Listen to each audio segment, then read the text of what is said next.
IPL ইতিহাসের সবচেয়ে দামি ক্রিকেটারের খেতাব বেশিক্ষণ টিকল না শ্রেয়াস আয়ারের কাছে। কয়েক মিনিটের মধ্যেই তাকে ছাপিয়ে টুর্নামেন্টের ইতিহাসে সবচেয়ে দামি ক্রিকেটারের কীর্তি নিজের করে নিলেন ঋষভ পান্ত। তাকে রেকর্ড ২৭ কোটি রুপিতে দলে টেনেছে লখনৌ সুপার জায়ান্টস। এর আগে ২৬ কোটি ৭৫ লাখ রুপিতে শ্রেয়াসকে দলে টেনেছিল পাঞ্জাব কিংস।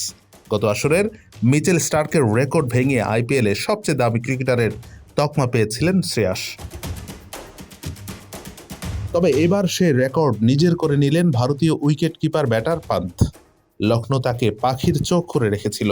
নিলামের প্রথম সেটে নাম উঠতেই রেকর্ড পারিশ্রমিক দিয়ে তাকে দলে টেনে নেয় তারা।